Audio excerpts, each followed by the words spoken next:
Yes, this video dives into spoilers.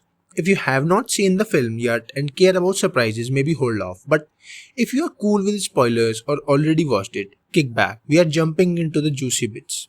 Now, this isn't a moment by moment breakdown, just the standout elements and wild twists that left an impression on me.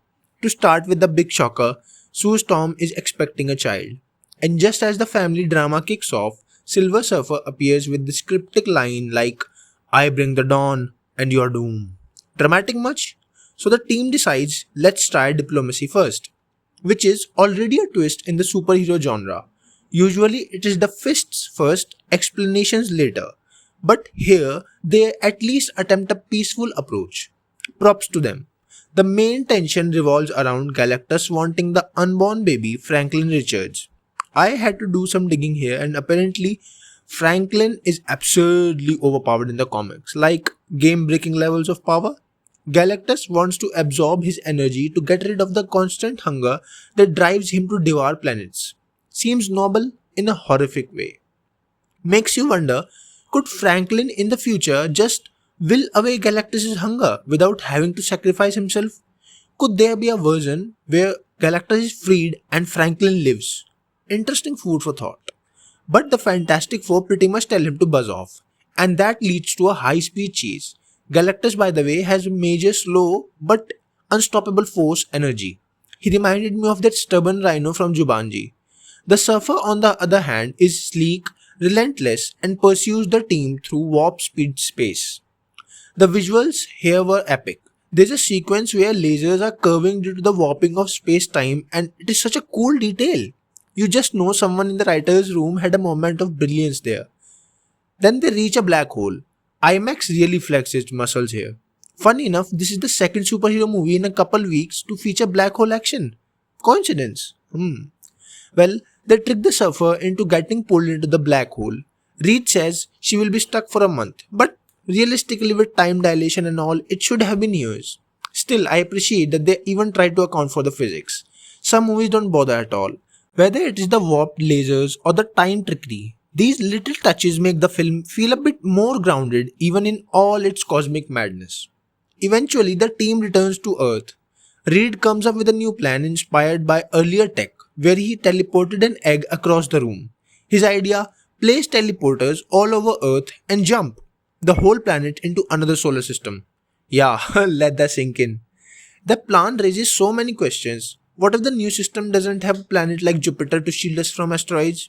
What if we throw off the gravitational balance of that system? Earth might end up getting smacked by cosmic debris like it owes the universe money. It is a wild plan. Luckily, it doesn't go through. Enter the Mole Man. Yes, that Mole Man. I found it hilarious that when Paul Walter Hauser was announced as an unnamed role, the internet immediately screamed, he is Mole Man. And they were right. He ends up being the key to the revised plan. Lure Galactus to one final teleporter and yeet him across space. Meanwhile, Galactus lands on Earth and starts marching towards the Baxter building. I love that he calls the Fantastic Four clever bugs. There is something chilling about a godlike entity acknowledging humans like that. Johnny Storm is doing his own thing, trying to decode a message from the Surfer. Turns out it's a message of gratitude from Shalabal's home planet. Johnny realizes that Galactus spared one world because of her self-sacrifice. It is actually a surprisingly smart subplot for Johnny. Usually this is Reed's territory, but with Reed busy, Johnny got promoted to Brain Jr. There is an emotional scene where Silver Surfer processes this revelation. It is well acted and hits the right beats, but I wish we had more time to explore her past. Later, she dramatically reappears and saves Johnny, knocking him aside so she can deliver the final blow to Galactus. Now, the ending battle. Sue Storm is the MVP here. She gives it everything. Her force field pushes Galactus through the portal even though it kills her in the process. There is something poetic about the team, each playing their part. Johnny goes full blaze. Ben knocks down pillars to destabilize the ground. And Sue, well, she sacrifices herself. And no, thank God, Reed doesn't do some goofy stretch maneuver to wrap up Galactus. His power has always looked weird in live action. Here he shines more as the genius inventor, which I prefer. Sue's death doesn't last long. Franklin brings her back. Talk about a walking cheat code. Honestly, just strap that baby on like a cosmic healing backpack next time. Even as Galactus tries to claw his way back through the portal, Silver Surfer finishes the job. Johnny nearly takes the final shot himself, even says, "Tell Franklin Uncle Johnny loves him." And that moment, I felt that. Uncles go hard for their nieces and nephews. After the dust settles, the world's safe. But the mid-credit scene, oh, haha, it brings the heat. Sue is with Franklin and a mysterious green cloaked figure steps into frame, holding a metallic mask. We don't see his face, but come on, it's Doom. Dr. Freaking Doom. What's cool is that the mask looks different enough from Iron Man's with more defined features. And there was a neat earlier Easter egg, a Latvian seat empty at the World Summit. What does this mean for Doom? Well, if they are casting someone famous like Robert Downey Jr., maybe we won't see a disfigured face. Franklin seems unbothered, so who knows? Maybe he's immune to fear. Maybe that's the part of his powers. Marvel finally made a mid-credit scene feel like it matters again.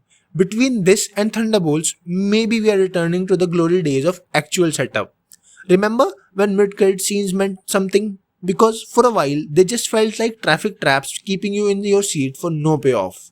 This new Marvel era is assembling some truly overpowered characters. The Sentry, for instance, is practically a god until he goes full dark mode.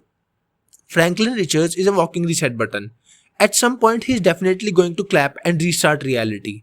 In the end, I really liked Fantastic Four First Steps. It wasn't just another reboot, it felt like a fresh, hopeful start. Compared to the bloated mess of some recent superhero films, this one felt more intimate, more polished, less crowded, more coherent, and it looked fantastic too. Slower, yes, but in a good way. It made me feel something. It gave me a sense of optimism. The kind of feeling people probably had watching classic Superman, except I got it here instead. So, what did you think of the First Steps? Did you like it more than Superman? Even if you loved both, one probably edges out the other, right? I am all ears. Drop your thoughts in the comments, and if you like this breakdown and want more, you know what to do. Subscribe.